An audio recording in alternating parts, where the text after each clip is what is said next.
श्री नमः। नमः ओं विष्णुपादाय कृष्णपृष्ठाय भूतले श्रीमते भक्तिवेदांत स्वामी निति नामिने। नमस्ते सारस्वती देवे गौरवाणी प्रचारिणे निर्विशेष शून्यवादे पाश्चात्य देश तारिणे। वाञ्छाकल्पतरुभ्यश्च कृपा सिन्धुभ्येव च पतितानां पावनेभ्यो वैष्णवेभ्यो नमो नमः। जय श्री कृष्ण चैतन्य प्रभु नित्यानंद श्री अद्वैत गदाधर शिवासादि गौर भक्त वृंद।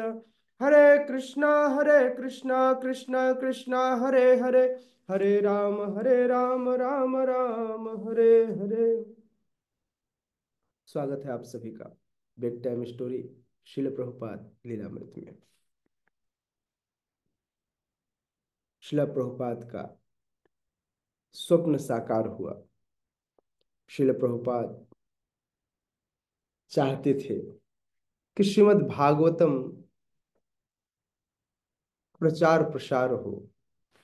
श्रीला प्रभुपाद चाहते थे कि श्रीमद् भागवतम का यह शिक्षा लोगों तक पहुंचे। ऐसा ही हुआ। प्रथम प्रति छप चुकी थी। अब दूसरे खंड का प्रकाशन श्रीला प्रभुपाद चाहते थे।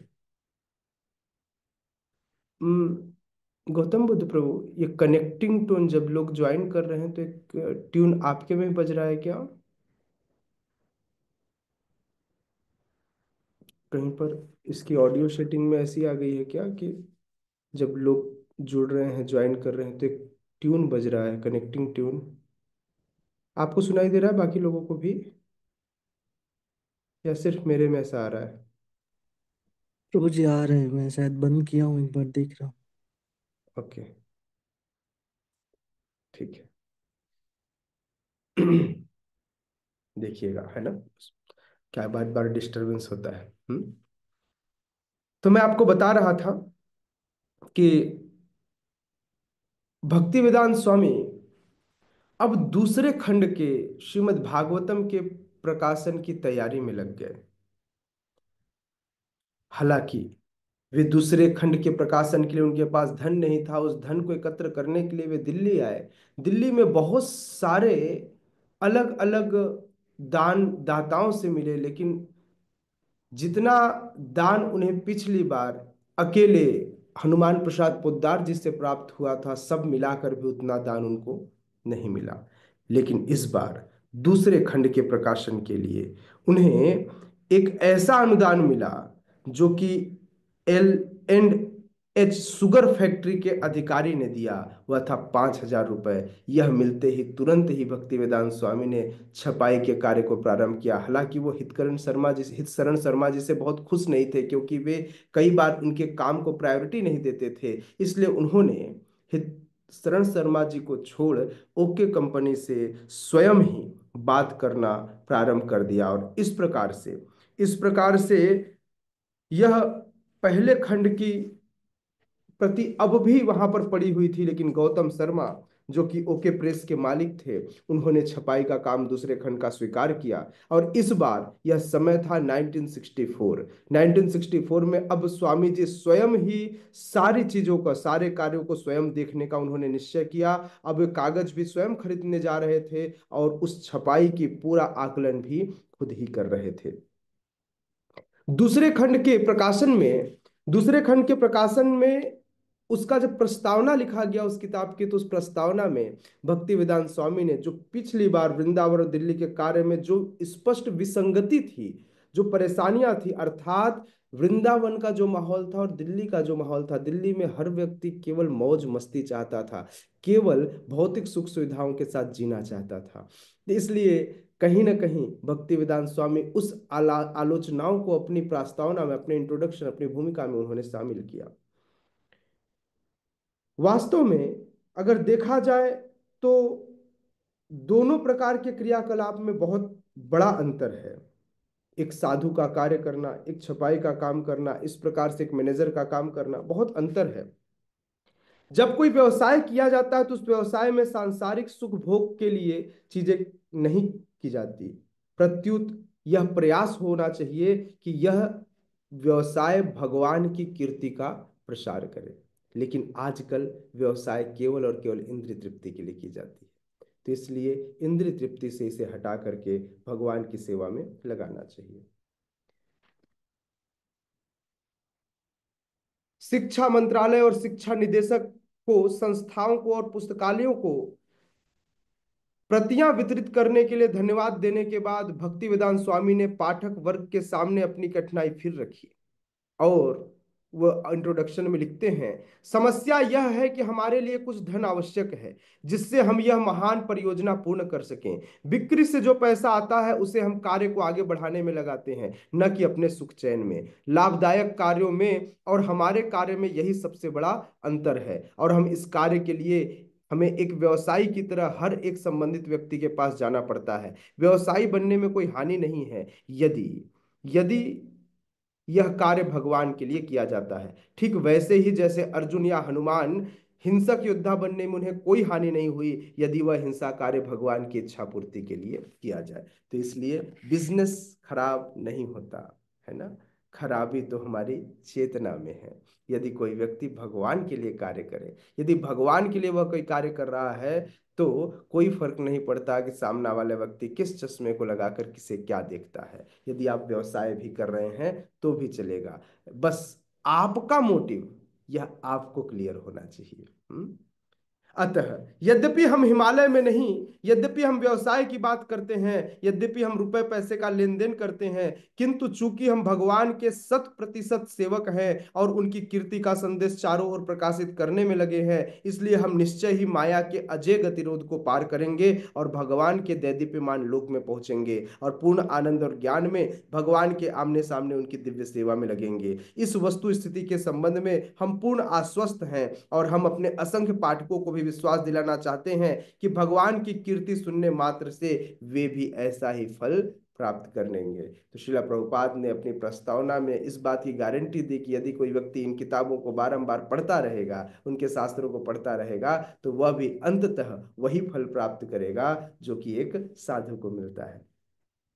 श्रीमद् भागवतम की दूसरे खंड की आरंभिक प्रतियां छपकर आई। वह खंड 400 पृष्ठों में ईट जैसे रंग के कपड़े से जिल्द में बंधा था। उस पर आवरण पृष्ठ पहले खंड जैसा ही लगा था। भक्ति वेदांत स्वामी संस्थाओं, विद्वानों, राजनीतिज्ञों और पुस्तक विक्रेताओं का चक्कर लगाने निकल पड़े। दिल्ली के एक पुस्तक विक्रेता डॉक्टर मनोहर लाल जैन को इस खंड को बेचने में विशेष सफलता मिली। मनोहर लाल जैन बताते हैं, मनोहर लाल जैन का प्रभुपाद के बारे में जो टिप्पणी था वह लिखते हैं, वे मेरे पास अपनी पुस्तकों की बिक्री के लिए आते थे। वे प्रायः आते थे और मेरे साथ 1-2 घंटे बात करते थे। उनके पास कोई दूसरा काम नहीं था सिवाय भगवान के नाम के प्रचार के, भगवान के इस सेवा के। उनकी पुस्तकों की अधिक से अधिक बिक्री हो इस बारे में वे बात करते थे। हम उन कठिनाइयों के बारे में बात करते हैं जिनसे वे सामना कर रहे थे। आज लोगों को लगता है कि ये पुस्तकें बेचकर इस्कॉन पैसा कमाती है। श्रीला प्रभुपाद ने अपने खून पसीने से सींच कर अकेले लिखना, अकेले छपवाना, उसकी जिल्द बनवाना, फिर एक एक दुकान में, एक एक पुस्तकालयों में, एक एक व्यक्ति के पास जाकर इसे वितरित करना, किसके लिए? प्रभुपाद ने अपने लिए किया? नहीं, यह समाज कल्याण के लिए था। लोगों को यह पता ही नहीं है। लोगों को ऐसा लगता है कि इस्कॉन, अच्छा उसने इतने करोड़ भगवत गीता बांट दिए, अब तो इस्कॉन के सारे लोग करोड़पति और अरबपति हो गए होंगे। हम्म? तो सबसे पहले यह समझना चाहिए कि शिला प्रभुपाद का इसमें कोई पर्सनल मोटिव नहीं था। शिला प्रभुपाद तो केवल और केवल जन कल्याण चाहते थे, लोगों का कल्याण चाहते थे, और इसके लिए उन्होंने हर एक व्यक्ति से संपर्क किया। अब बता रहे हैं, मनोहर लाल जैन कहते हैं, अन्य बहुत से विषयों पर भी बातें होती, जैसे योग, वेदांत, जीवन के धार्मिक पक्ष। उनकी समस्या अपनी पुस्तक के वितरण की थी, क्योंकि वह एक बहुत बड़ी रचना थी। उनकी योजना, सोचिए, आज हमारे पास सब कुछ है, आज हमारे पास सब कुछ है, आज हम लोगों को सुखी कर सकते, बस हम मेहनत नहीं करना चाहते, हम पुस्तकों का वितरण नहीं करना चाहते, हम प्रचार नहीं करना चाहते, और जो प्रचार कर रहे हैं हम उनके भी पैर खींचना चाहते हैं। केवल परेशानी इतनी है कि हम चैतन्य महाप्रभु के आदेशों का पालन नहीं कर रहे। चैतन्य महाप्रभु ने कहा था, भारत भूमि ते हेल मनुष्य जन्म यार, जन्म सार्थक करी कर परोपकार। मैं आपको लगभग हर दूसरी कक्षा में यह श्लोक बता देता हूँ, इसलिए याद दिलाता हूँ कि भूलिए मत, चैतन्य महाप्रभु ने हमसे कुछ मांगा है, हमें यह देना है ना। यह बहुत जरूरी है कि हम चैतन्य महाप्रभु को यह गिफ्ट तो दे सके।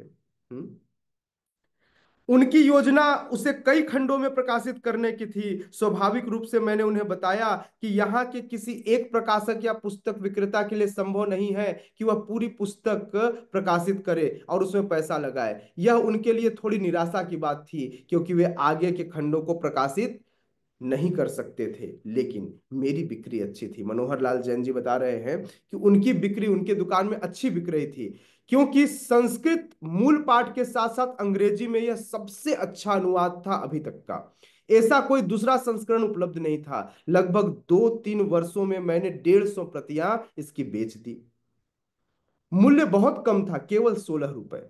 उन्होंने समीक्षाएं निकाली और उनकी अच्छी बिक्री हुई। मूल्य उचित था, पैसे से पैसा कमाने में उनकी कोई रुचि नहीं थी। वे अंग्रेजी के अनुवाद विदेशियों के लिए निकाल रहे थे। संस्कृत और अंग्रेजी दोनों पर उनका अच्छा अधिकार था, मतलब अच्छी पकड़ थी। जब हम उनसे मिलते तो वे अंग्रेजी में बातें करते और उनकी अंग्रेजी बहुत प्रभावोत्पादक थी। बहुत क्लियर इंग्लिश बोलते। आज भी जिसको इंग्लिश नहीं आती वह भी प्रभुपाद की इंग्लिश लेक्चर सुनेगा तो उसे समझ में आएगा, है ना। बहुत क्लियर इंग्लिश बोलते थे प्रभुपाद।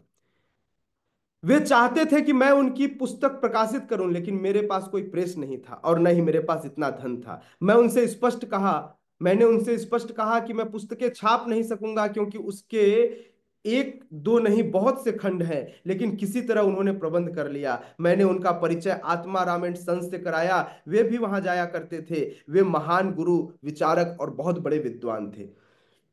मुझे उनकी बात में आनंद आता था। वे मेरे पास 1-2 घंटे या जितना समय उनके पास होता वे बैठते थे।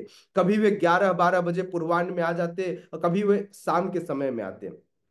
वे पैसे के लिए आते थे, कितनी प्रतियां बिक गई वे पूछते और उन्हें मैं पैसा अदा कर देता। वास्तव में उस समय उनकी आर्थिक दशा बिल्कुल भी अच्छी नहीं थी। वे केवल यह चाहते थे कि उनकी पुस्तकें हर पुस्तकालय में हो और ऐसी सभी जगहों में बेची जाए जहां लोग रुचि उनमें ले रहे हों। हर महीने हम एक पुस्तक सूची निकालते और उसमें मैं उनकी पुस्तक का विज्ञापन देता। सारे विश्व भर से ऑर्डर आने लगे, इसलिए कम से कम मेरे लिए पुस्तक की बिक्री तो बढ़ रही थी। मैंने हिसाब लगाया कि यदि मैं पहले खंड की 100 प्रतियां बेच लेता हूं तो स्वाभाविक ही दूसरे खंड भी उतने ही प्रति बिक जाएंगी। जो लोग पहला खंड खरीदते हैं निश्चय ही वे दूसरा खंड भी खरीदेंगे। खरीदार संस्थाएं थी और संस्थाएं हमेशा पुस्तक का पूरा सेट चाहेंगी। वे मेरे साथ विचार विनिमय करते कि आगे के खंड कैसे निकाले जा सकते हैं और श्रीमद् भागवत में कुल कितने खंड होंगे। संपूर्ण माला निकालने की उनकी बड़ी अभिलाषा थी। इस प्रकार से अभय काम करते रहे, लगे रहे। वे इस सेवा में लगे रहे, उन्होंने इस सेवा को नहीं छोड़ा। और इस प्रकार से 1964 की जनवरी में भक्ति वेदांत स्वामी को भारत के उपराष्ट्रपति जाकिर हुसैन से साक्षात्कार का अवसर मिला। ये जाकिर हुसैन जी ने, यद्यपि वे एक मुसलमान थे, वे भक्ति वेदांत स्वामी की लिखी गई श्रीमद् भागवतम की प्रशंसा कर रहे थे। जब राष्ट्रपति भवन में डॉक्टर हुसैन ने श्रीमद् भागवत के रचयिता का हार्दिक स्वागत किया तो भक्ति वेदांत स्वामी भगवत भक्ति के संदर्भ में श्रीमद् भागवत के महत्व के बारे में उन्हें बताने लगे। लेकिन डॉक्टर हुसैन यह जानना चाहते थे कि यह जो श्रीमद् भागवत है, यह श्रीमद् भागवत जो है, यह भगवत भक्ति से मानवता का हित कैसे हो सकता है। कौन पूछ रहे हैं? हमारे देश के राष्ट्रपति, है ना। तो आज एक शासक, एक राजा, एक गुरु से, एक साधु से पूछ रहा है कि आप बताइए कि यह भगवत भक्ति कैसे लोगों के लिए हित का कार्य करेगा। हाँ, लेकिन शासक द्वारा जब यह प्रश्न पूछा गया, यह दार्शनिक आशयों से भरा हुआ था। लेकिन आज उपराष्ट्रपति के पास इतनी व्यस्तता थी या उनके शेड्यूल की इतनी लंबी सूची थी कि भक्ति वेदांत स्वामी को अपना पूरा उत्तर देने का मौका भी नहीं मिला। हम्म। उपराष्ट्रपति के लिए यह साक्षात्कार उनकी गुणग्राह्यता का एक संकेत चिन्ह था। उनके द्वारा उन्होंने भारत की हिंदू सांस्कृतिक सभ्यता के निर्मित कार्य करने वाले एक स्वामी को मान्यता दी, और भक्ति वेदांत स्वामी ने विनम्र भाव से इस औपचारिकता को स्वीकार भी किया। अब किंतु बाद में भक्ति वेदांत स्वामी ने एक लंबा पत्र लिखा। किनको? जाकिर हुसैन जी को, जिसमें उन्होंने एक संक्षिप्त साक्षात्कार में, समय नहीं मिल पाया था, उस बारे में भी उन्होंने लिखा कि मुसलमान भी स्वीकार करते हैं कि अल्लाह से बड़ा कोई नहीं है। मुसलमान भी स्वीकार करते हैं कि अल्लाह से बड़ा कोई नहीं है। ईसाई भी स्वीकार करते हैं कि ईश्वर सबसे महान है। मानव समाज को चाहिए कि भगवान के विधानों का पालन करे। उन्होंने डॉक्टर हुसैन को भारत की महान सांस्कृतिक निधि वैदिक साहित्य का स्मरण कराया।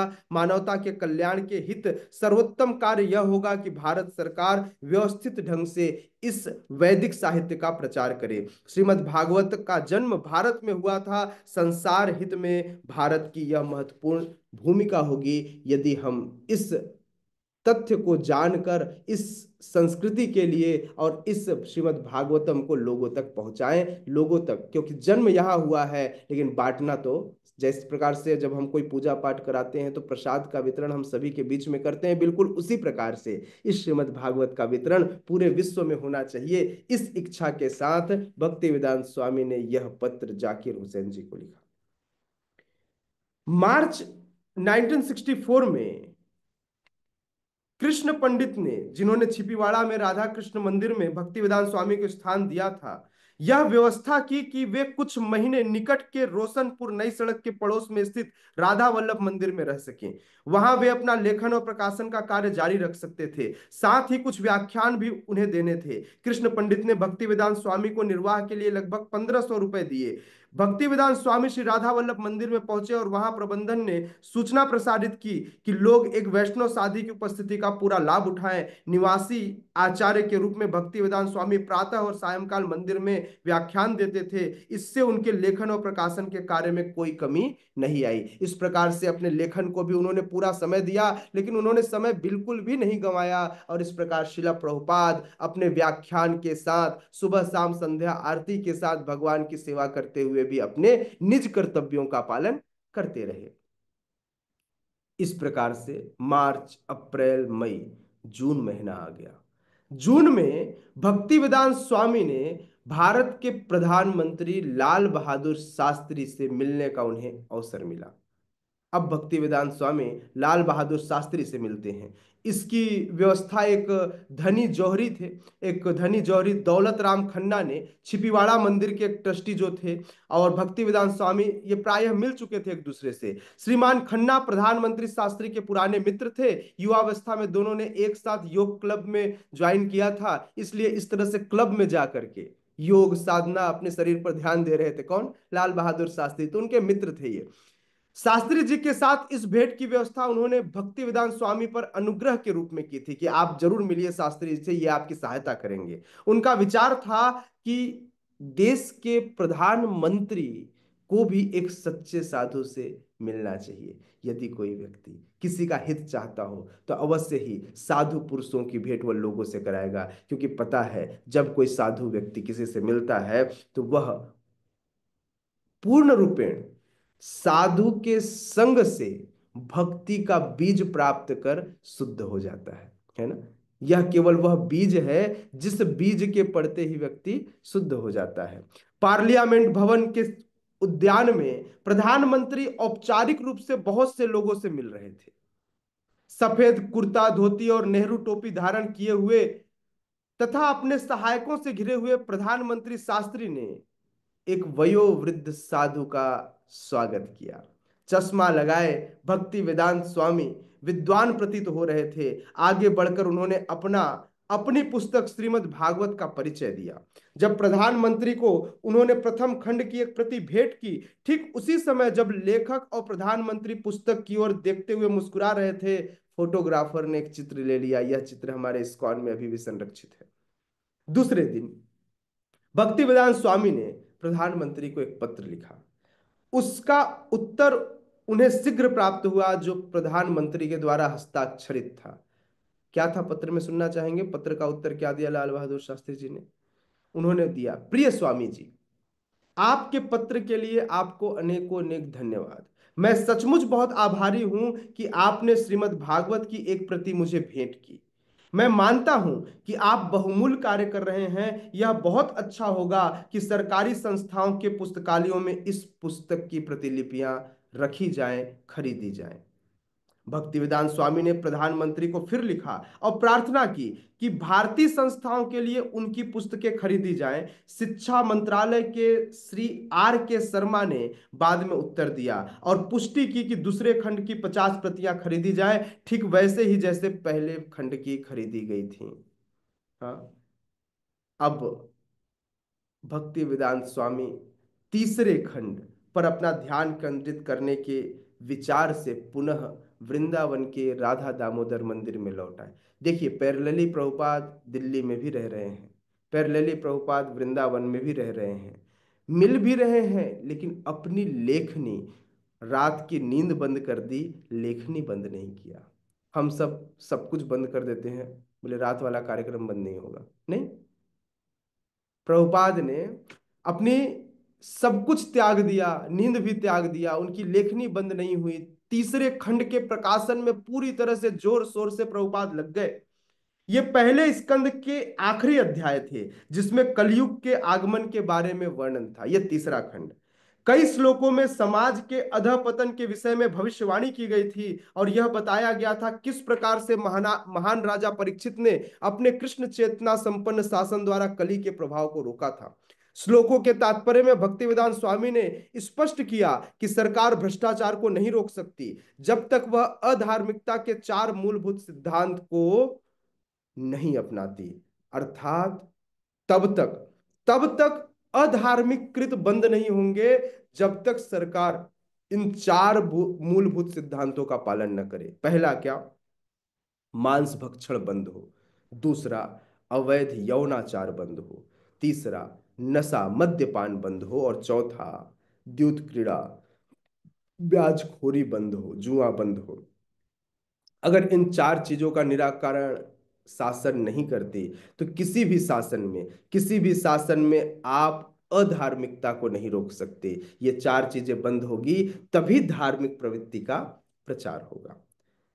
आप समाज के इन दुर्गुणों को केवल पुलिस की सतर्कता के संवैधानिक कानून बनाकर नहीं रोक सकते, वरन आपको मानसिक रोग का समुचित उपचार करना होगा। परेशानी यहां से है, हर व्यक्ति की, मतलब आप सामने से कुछ भी दिखाओ, लेकिन व्यक्ति देखेगा वो जो उसके हृदय में भरा हुआ है। यदि आपको गंदगी दिखाई देती है, यदि आपको लोग गलत दिखाई देते हैं, दैट मीन्स वह गंदगी आपके हृदय में है ना? प्रभुपाद इस बात की कह रहे हैं कि इलाज बाहरी तौर पर नहीं, यदि इलाज करना हो तो इलाज आंतरिक तौर पर किया जाना चाहिए। अर्थात आपके मन स्थिति की इलाज होनी चाहिए। प्रभुपाद कह रहे हैं मन रोग का समुचित उपचार करना होगा। इसके लिए ब्राह्मण संस्कृति या संयम, स्वच्छता, दया और सत्यवादिता के सिद्धांतों का सहारा जरूरी है। हमें सदा स्मरण रखना चाहिए कि संसार में शांति के लिए हम चाहे जितना भी चिल्लाएं, हमारे झूठ, दंभ, स्त्रियों के प्रति आसक्ति, उनके संसर्ग और किसी भी तरह से नशेबाजी की आदत मानव सभ्यता शांति विरत होकर पंगु बना देगी। चार चीजें किसकी कौन सी? मांस भक्षण, अवैध यौनाचार, मद्यपान और द्यूत क्रीड़ा। यह चार चीजें आपके धार्मिकता के सिद्धांत को खत्म कर देगी। हम्म? इसलिए व्यक्ति को इसलिए व्यक्ति को जग जाना चाहिए। शिला प्रभुपाद तीसरे खंड के निमित्त धन संग्रह करने के लिए भक्ति वेदांत स्वामी ने बंबई जाकर प्रयत्न करने का निर्णय लिया। अभी दिल्ली, फिर वृंदावन, अब तीसरे खंड के प्रकाशन के लिए। अभी इस्कॉन नहीं बना, अभी प्रभुपाद भारत में ही हैं, सिर्फ सन्यासी हैं, फिर भी उन्होंने, अकेले व्यक्ति ने 2 खंडों किताबों का प्रकाशन कर दिया है। तीसरे खंड का प्रकाशन करने जा रहे, एक अकेला। हाँ, वन मैन आर्मी है हमारे प्रभुपाद। लिखाई भी खुद, छपवाई भी खुद, उसका टंकण भी खुद किया, मुद्रण भी खुद किया, और एक एक किताब जाकर बेचा भी खुद ने। ऐसे हैं हमारे प्रभुपाद, ऐसे हैं हमारे भक्ति वेदांत स्वामी। भक्ति वेदांत स्वामी वे वहां जुलाई में पहुंचे, जुलाई 1964 में। जुलाई 1964 में स्वामी जी पहुंच गए बॉम्बे। वे वहां जुलाई में पहुंचे और प्रेम कुटीर धर्मशाला में जो एक निशुल्क आश्रम था वे वहां ठहर गए। शिल प्रभुपाद बताते हैं, प्रेम कुटीर में मेरा अच्छा स्वागत हुआ। मैं अपनी पुस्तकें बेचने गया था। कुछ ने आलोचना की, यह कैसा सन्यासी है, यह पुस्तक बेचने का व्यवसाय कर रहा है। आज भी लोग गालियां देते हैं, बोले आपके पास काम नहीं है साधु संत, बस बन के आप मुखौटा पहन के घूमते रहते हो, किताबें बेचते हो, धन कमाते हो। ये देखो पढ़े लिखे युवा जो है बेरोजगार होकर इस्कॉन की किताबें बेच रहे हैं और धन कमा रहे हैं। इस्कॉन इनको धन कमाने के लिए यूज करता है। अकेले सन्यासी। शिला प्रभुपाद को भी आलोचना झेलनी पड़ी थी, बाकी की क्या बात की जाए। शिला प्रभुपाद भी आलोचना झेल रहे थे।